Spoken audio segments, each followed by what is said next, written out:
नमस्कार, मरुधर बुलेटिन में आप सभी का स्वागत है। मरुधर बुलेटिन परिवार की ओर से आप सभी दर्शकों को नववर्ष की हार्दिक बधाई एवं शुभकामनाएं। आप सभी 21वीं सदी के तीसरे दशक में प्रवेश कर चुके हैं। हम सभी आपके उज्जवल भविष्य की कामना करते हैं। किसके लिए कैसा रहेगा वर्ष 2021, राजनीतिक घटनाक्रम क्या रहेंगे, इसी को लेकर मेरे साथ आज ज्योतिषाचार्य आचार्य पवन जी शास्त्री मौजूद हैं। इनका मैं आपको जितना परिचय दूं उतना कम है। सबसे पहले मैं इनका परिचय इन्हीं से लेता हूं। ज्योतिषाचार्य जी, आज एक 2021 किसके लिए कैसा रहेगा, इस पर एक हमारा छोटा सा व्यक्तित्व है जिसमें आप हमारे साथ मौजूद हैं, जिसमें हम बात करेंगे कि 21वीं सदी में तीसरे दशक में हम प्रवेश कर चुके हैं। तीसरे दशक का शुभारंभ आज से हो चुका है, क्योंकि आज 1 जनवरी 2021 है। कल 31 दिसंबर 2020 को हम दूसरा दशक 21वीं सदी का पूर्ण कर चुके हैं। राजनीतिक घटनाक्रम कैसा रहेगा, लेकिन आप सभी दर्शकों को मैं यह बता दूं कि हमारे यहाँ राशिफल की किसी भी प्रकार की कोई चर्चा नहीं होगी, क्योंकि पंचांग जो बदलता है चैत्र मास के शुक्ल प्रतिपदा से बदलता है। उसी समय से नए राशिफल का नया पंचांग आता है, जैसा कि हमारा देश और हमारे देश का ज्योतिष कहता है। सर, राजनीतिक घटनाक्रम कैसा रहेगा, क्या राजनीतिक घटनाक्रम में उतार रहेंगे, क्या चढ़ाव रहेंगे, उससे पहले मैं एक बार आपका परिचय चाहता हूँ। नमस्कार विवेक जी, बहुत बहुत शुभकामनाएं समस्त भारतवर्ष को जी, क्योंकि अंग्रेजी नववर्ष प्रारंभ हुआ है आज से, और भारतीय नववर्ष जो होता है वो शुक्ल पक्ष चैत्र की प्रतिपदा से आरंभ होता है जी। फिर भी अंग्रेजी महीने से हम मानते हैं, हमारा जो गणनाक्रम है, हमारा जो कैलेंडर है वो 1 तारीख से प्रारंभ होता है। तो आप समस्त देशवासियों को, भारतवर्ष को, समस्त विश्व को और मरुधर बुलेटिन की टीम को बहुत बहुत शुभकामनाएं, मंगल कामनाओं के साथ में मैं आप सभी के उज्जवल भविष्य की कामना करता हूं। जिस प्रकार भगवान सूर्य अपने प्रकाश के माध्यम से प्राणी मात्र के जीवन तक एक रोशनी और प्रकाश पहुंचाते हैं, जिस प्रकार से पुष्प अपनी सुगंधि के द्वारा व्यक्ति के मन को आनंदित करता है, उस प्रकार से ये 2021 सबके लिए मंगलकारी हो। क्योंकि पास्ट जो है वो ज्यादा अच्छा नहीं निकला। हर व्यक्ति परेशान है, दुखित है, व्यथित है अपनी पीड़ा से, क्योंकि कोरोना महामारी का समय ये निकला। तो मैं भगवान से यही प्रार्थना करूंगा कि 2021 सबके लिए अनुकूल हो, सबके जीवन में एक नई उमंग, नई ऊर्जा और नए ओजस का संचार उनके जीवन में हो, ऐसी भगवान से प्रार्थना है। जैसा कि आपने बताया, बिल्कुल सही कहा आपने कि 2020 किसी के लिए एक अनुकूल नहीं रहा। लगभग अनुकूल यही है कि नहीं रहा। राजनीति की अगर बात करें तो राजनीति में भी कई उतार और चढ़ाव आए। अगर बात करें मध्य प्रदेश की, तो मध्य प्रदेश में सरकार और सियासत दोनों ही बदल गई। कमलनाथ सरकार शुरू में थी और लास्ट में शिवराज सरकार थी। अगर बात करें राजस्थान की, तो राजस्थान में भी एक लंबा घटनाक्रम जारी रहा, जहां 1.5 महीने तक राजस्थान में लगातार बाड़ाबंदी रही। लेकिन अशोक गहलोत कहीं ना कहीं अपनी अग्नि परीक्षा में शामिल हुए। अशोक गहलोत ने अपनी सरकार बचा ली। अगर बात करें बंगाल की, तो बंगाल में सरकार नहीं पलट पाई। नीतीश कुमार एक बार वापस सीएम बन गए। अगर बात करें और राज्यों की, तो वहां भी कई बार उतार और चढ़ाव मिले। अगर बात करें महाराष्ट्र की, तो महाराष्ट्र सरकार पूरी 2020 में घिरी रही है। अगर बात करें पूरे देश की केंद्र सरकार की, तो हमें लॉकडाउन जैसी आपदा से भी जूझना पड़ा, क्योंकि 2020 में इंडिया में जो कोविड-19 का संक्रमण है, कोविड-19 वैश्विक महामारी है, 9 जनवरी को प्रवेश कर चुकी थी और उसके बाद अभी तक खबर कहे जाने तक खत्म नहीं हुई है। आज भी हमें मास्क जरूरी है, 2 गज की दूरी जरूरी है, चाहे वैक्सीन आ गई है, लेकिन आज भी बचाव ही उपचार है। इसलिए 2020 किसी के लिए भी कहीं अच्छी नहीं रही। व्यापार और प्रतिष्ठान की बात करें तो लगभग व्यापार और प्रतिष्ठान 6 महीने से अधिक बंद रहे। आज भी राजस्थान की बात करें तो शाम को 7 बजे प्रतिष्ठान बंद कर दिए जाते हैं। सर, व्यापार की बात करें उससे पहले हम राजनीति की बात करेंगे। 2021 में अगर बात करें भारतीय जनता पार्टी की और कांग्रेस, साथ ही तीसरे दल या यूपीए और एनडीए की, इनके लिए कैसा रहेगा? अगर बात करें, शुरुआत करें राजनीति से, क्योंकि फर्स्ट इंप्रेशन राजनीति से जाता है। देश की आज हर शब्द राजनीति से जुड़ा हुआ है। शास्त्री जी, एनडीए और बीजेपी दोनों के लिए, साथ ही यूपीए और कांग्रेस जी, सेंट्रल की हम सबसे पहले मुद्दा रखेंगे, कैसा रहेगा 2021? देखिए विवेक जी, 2 साल पहले भी अपन ने एक विषय पे चर्चा की थी जी, और राजस्थान के राजनीतिक घटनाक्रम को लेकर के ही मेरी आपसे ही डिबेट थी जी। तो अपन ने इस पर कैलकुलेट किया था जी। मैं आपको निवेदन करूंगा कि ग्रह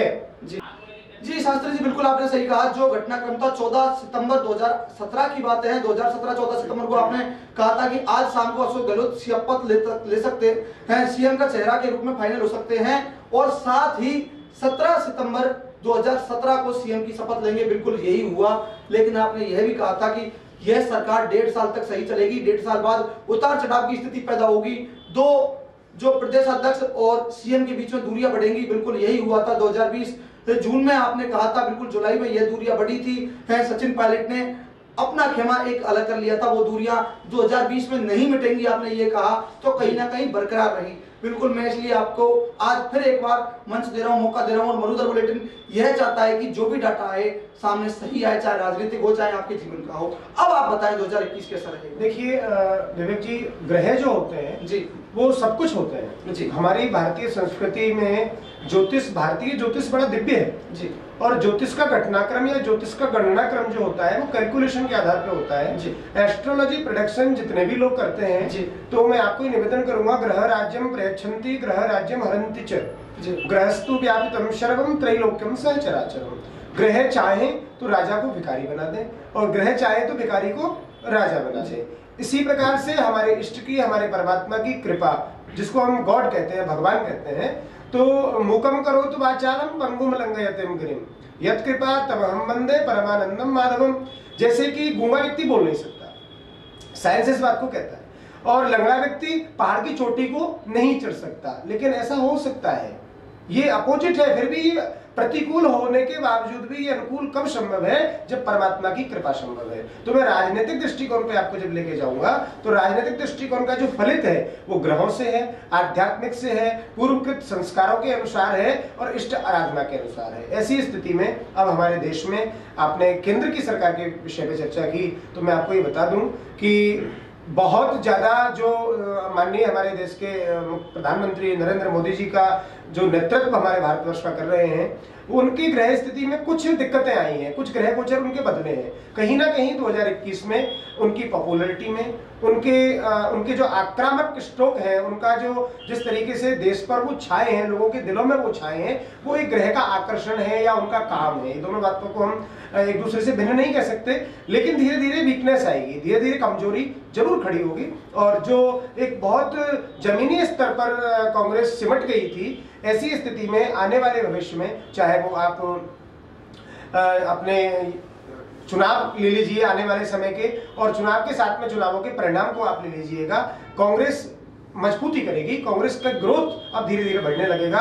और मैं ये नहीं कह सकता कि बीजेपी बिल्कुल खत्म हो जाएगी, लेकिन बीजेपी डाउन जाएगी ग्रहों के अनुसार, देश की दशा के अनुसार, भारत की ग्रह स्थिति के गोचर के अनुसार, क्योंकि दो ग्रहण 3 ग्रहण 2020 में हम उनका सामना कर चुके हैं। वो ग्रहण का प्रभाव जैसे घर के मुखिया पे होता है, जैसे हमारे राष्ट्र पे होता है, उसी प्रकार के हमारे राष्ट्र के स्वामी का होता है। हमारे राष्ट्र के स्वामी माननीय नरेंद्र मोदी जी हैं, तो जो ग्रहों की नेगेटिव एनर्जी नरेंद्र मोदी जी को प्राप्त हुई है, कहीं ना कहीं हताशा, कहीं ना कहीं निराशा, बहुत अच्छा कार्य करने के बावजूद भी उनको कलंक के रूप में मिल रहा है। पवन जी, आपने कहा हताशा मिलेगी, निराशा मिलेगी, किस तरह मिलेगी? क्योंकि उनके पास तो ऑलरेडी संसद में पूर्ण बहुमत है, केंद्र सरकार के पास पूर्ण बहुमत है। क्या धरने प्रदर्शनों से मिलेगी, क्या विरोध होंगे, किस तरह हताशा मिलेगी? देखिए, जिस तरीके से अभी आप देख रहे हैं किसान आंदोलन चल रहा है, और यानी शुरुआत ही हताशा से। हाँ, ममता जी का बिल्कुल आपको सभी देख रहे हैं। बता दूं कि आगामी 4 जनवरी को एक बार फिर किसानों की बैठक है, लेकिन कहीं ना कहीं आज भी सरकार हताश है, सरकार आज भी निराश है। यानी सरकार की शुरुआत आचार्य पवन शास्त्री जो कह रहे हैं उसी से हो रही है कि आज भी नरेंद्र मोदी सरकार चाहे पूर्ण बहुमत में है, लेकिन विचार सामने एक खड़ा है कि किसानों को किस तरह समझाया जा सके, किसानों को किस तरह बैठाया जा सके। बिल्कुल पवन जी, आपने जो ज्योतिष कहा, जो आपने मरुधर बुलेटिन में डाटा दिया, आज ही साबित हो रहा है। जी आगे जी। तो देखिए, अब ऐसी स्थिति में जो उनकी पॉपुलैरिटी है, जो फ्रंट से काम कर रहे हैं, वो धीरे धीरे बैकफुट पे जा रहे हैं। वो कौन लेके जा रहा है? वो ग्रह लेके जा रहा है, वो आकर्षण लेके जा रहा है, वो बृहस्पति की स्थिति लेके जा रही है। एक समय ऐसा हुआ करता था कि हम मोदी जी के नाम से कोई पोस्ट भी डालते थे तो उस पर मतलब एक विरोध खड़ा होता था। आज लोग कहीं ना कहीं उनको, उनका ग्रह गोचर भाव कमजोर तो कर रहा है, और कांग्रेस के लिए ये अच्छी खबर है, क्योंकि आने वाले समय में कांग्रेस ग्रोथ करेगी और राजनीतिक पार्टियों में बड़ी उथल पुथल रहेगी, कुछ गठबंधन टूटेंगे, कुछ नए रिश्ते बनेंगे, इस तरीके का उथल पुथल रहेगा हमारे भारत के लिए। क्या किसी प्रदेश की सरकार भी गिर सकती है? देखिए अभी तक गिराने की बात कर रहा हूं मैं शास्त्री जी, मैं नए चुनावों की बात नहीं कर रहा। या बीजेपी कोई सरकार बनाएगी या कांग्रेस को कोई नया मौका मिल सकता है, यूपीए गठबंधन को नया मौका मिल सकता है, एनडीए गठबंधन को नया मौका मिल सकता है, क्योंकि 2020 जो जाता था उसमें एनडीए के गठबंधन लगातार टूटे थे। अगर बात करें पंजाब में हरसिमरत कौर की, बादल की, तो अकाली दल ने अलग गठबंधन कर लिया था। अगर बात करें राजस्थान में हनुमान बेनीवाल की, तो जाते जाते 26 तारीख को हनुमान बेनीवाल ने भी एनडीए से अपना गठबंधन तोड़ दिया। तो कहीं ना कहीं जो समय गया है एनडीए के लिए अच्छा नहीं रहा। 2 दल एनडीए के साथ छूट चुके थे। ऐसे में क्या एनडीए के साथ कुछ दल जुड़ेंगे, नहीं जुड़ेंगे, यूपीए के साथ जुड़ेंगे, या कोई नए राज्यों में उथल पुथल हो सकता है? राजस्थान है, बिहार है, और भी कई राज्य। देखो मैं किसी भी राज्य ये नहीं कहता कि सरकार हमें गिरानी चाहिए। देखिए ये मैं आपको स्पष्ट कर दूं, जिस तरीके से ग्रह गोचर भाव है उसके अनुसार ये दोनों सरकारों के लिए, भाजपा और कांग्रेस और बाकी जो दल हैं, इनके लिए सबके लिए बहुत बढ़िया नहीं है। ये शुभ समाचार नहीं है, क्योंकि 2 साल का समय निकला है अभी और 2024 तक हमें इस चीज को देखना है। 2021 से इलेक्शन तो आगे जाके होगा ना सर।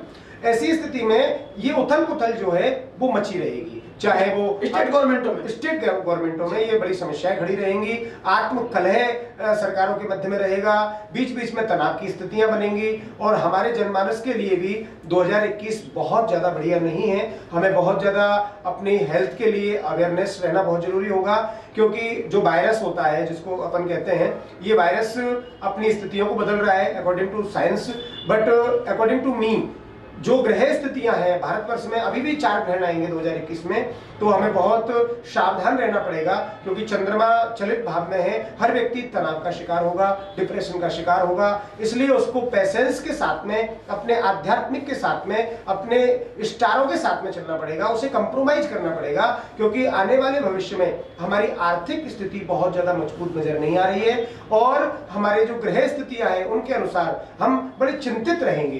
तो मैं समस्त देशवासियों से यही आग्रह करूंगा कि आपत्ति काले धैर्यम न त्यज्य। जब संकट का समय होता है, कष्ट का समय होता है, तो हमें हमारा पैसेंस और धैर्य कायम रखना होता है। तो सभी लोग अपने पैसेंस के साथ काम करेंगे, क्योंकि कोरोना कोविड-19 का 2020 निकला, लेकिन अभी तक हमारा साल भर और ऐसे ही निकलेगा। ये रोग अभी 6 महीने और चलेगा। तो दवाई के साथ में, दवाई इसका सॉल्यूशन नहीं है, दवाई के साथ में हमारी हेल्थ के प्रति हमें अवेयरनेस रहना है और हमें अपने तनाव को, अपनी नेगेटिव एनर्जी को अपने ऊपर भारी नहीं होने देना है, क्योंकि फाइनेंशियल जब हम वीक जाएंगे तो हमारी किस्त बाउंस होगी, हमारे इनकम ऑफ सोर्स कमजोर रहेंगे, व्यापार मंदा रहेगा, तो हम चिड़चिड़े हो जाएंगे, तनाव हो जाएगा, घर में कलह हो जाएगी, मानसिक चिंताएं बढ़ने लगेंगी।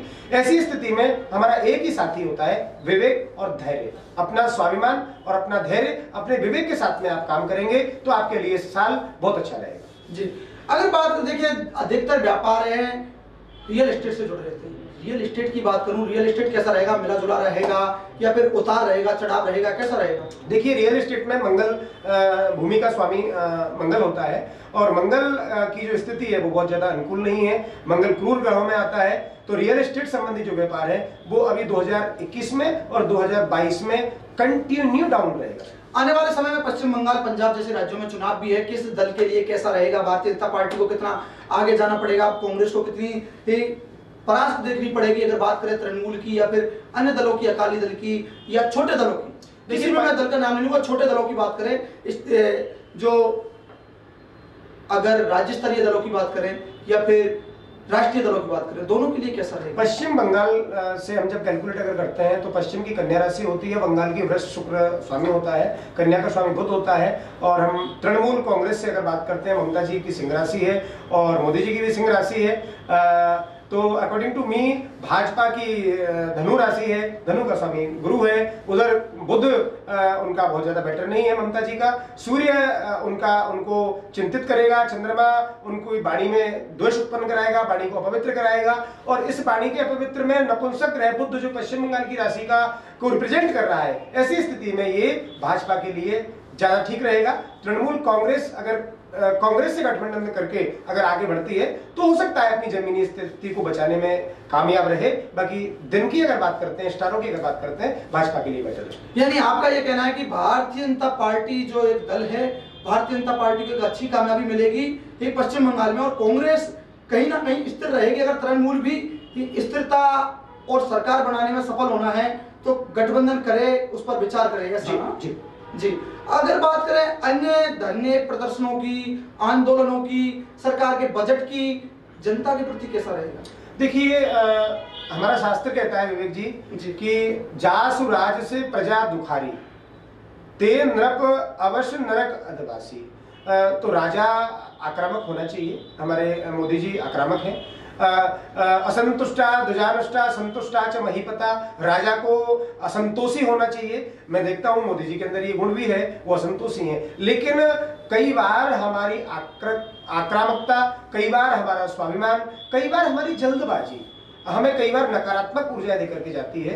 तो नरेंद्र मोदी जी के कुछ निर्णय इस तरीके के हैं जिनका भविष्य बेटर नहीं है, चाहे वो आर्थिक स्थिति का हो, चाहे वो जनमानस का हो। क्योंकि अभी हमारी जो स्थिति है, भारतवर्ष कोई जमाने में सोने की चिड़िया हुआ करता था, आज उस स्थिति के लिए हमें समझना पड़ेगा और हमारे राष्ट्र के मुखिया को भी समझना पड़ेगा, क्योंकि आने वाला समय बहुत ज्यादा ठीक नहीं है, ग्रहों की स्थिति बहुत ज्यादा बढ़िया नहीं है। तो धैर्य के साथ में ये कार्य अगर किए जाएंगे तो ही सफलता है। बाकी ये 2 साल बिल्कुल उथल पुथल के रहेंगे, चाहे वो इकोनॉमी को लेकर के हो, चाहे वो धरना प्रदर्शन मानसिक तनाव को लेकर के हो, चाहे हमारे पड़ोसी देशों से रिलेशन को लेकर के हो, पड़ोसी देशों से हमारी झगड़ेबाजी का भी रहेगा, युद्ध की स्थितियां भी बीच बीच में इस तरीके की स्थितियां आएंगी। हमारी सेना को मजबूत रखना होगा, हमें हमारे इकोनॉमी को मजबूत रखना होगा हमें। इसके साथ में हमें हमारे राष्ट्र के जो लोगों के लिए, हमारे भारतीय हर जनमानस के लिए उसके रोजगार, क्योंकि सबसे पहले अन्न है, सबसे पहले हमारी जीविका है, जीविका को मजबूत करने के लिए इकोनॉमी पे ध्यान देना बहुत जरूरी है। वरना अगर इस पे ध्यान नहीं दिया जाएगा तो आने वाले भविष्य में आप देखेंगे कि बहुत ज्यादा तनाव होगा, आंतरिक कलह आपके सामने निकल के आएगी और नाना प्रकार के संगठन सरकारों के खिलाफ खड़े हुए होंगे। ऐसी स्थिति में देख रहा हूँ जी। तो हमारे साथ जो पवन शास्त्री मौजूद रहे, जिन्होंने बताया कि देश में आक्रामक स्थिति बनी रहेगी, आर्थिक संतुलन बनता और बिगड़ता रहेगा। मोदी सरकार के सामने एक बड़ी चुनौती है कि किस तरह आर्थिक व्यवस्था को पटरी पर लाया जाए, देश की जीडीपी को पटरी पर लाया जाए, साथ ही विदेशों से संबंध कैसे बरकरार रखे जाएं, क्योंकि विदेशों से संबंध आज भी हमारे कहीं ना कहीं खराब होते जा रहे हैं। चीन से हमारे संबंध लगातार खराब होते जा रहे हैं, पाकिस्तान से ऑलरेडी हमारे संबंध खराब है, लेकिन उनको कैसे सुधारा जाए 2021 में एक ये बड़ी चुनौती रहेगी। अब देखना यह है कि मोदी सरकार अमेरिका से संबंध स्थापित अपने अच्छे रखता है या फिर बिगड़ पाते हैं, क्योंकि प्रधानमंत्री में भी जो अमेरिका है वहां भी शासक चेंज हो चुका है, राष्ट्रपति चेंज हो चुका है। ऐसे में देशों से संबंध बिगड़ने की ज्यादा उम्मीदें हैं। मोदी सरकार के सामने एक बड़ी चुनौती है। साथ ही पश्चिम बंगाल में सरकार बनाना भी मोदी सरकार के सामने एक बड़ी चुनौती है। साथ ही राजस्थान में सरकार स्थिर अभी तक नहीं है, उनमें भी बीजेपी बनाएगी या फिर कांग्रेस बनाएगी। उन्होंने बताया कि दोनों दलों के लिए मिला जुला सा 2021 रहेगा। अगर बात करें बंगाल की तो यहाँ भी अभी सरकार का कोई पता नहीं है, कांग्रेस भी हावी हो सकती है गठबंधन करके और भारतीय जनता पार्टी भी स्थिर रह सकती है। ये दाव और पेच पर अड़िंग करता है। आज के इस प्रोग्राम में इतना ही। किसी और प्रोग्राम को लेकर होऊंगा जल्द। देखते रहिए मरुधर बुलेटिन।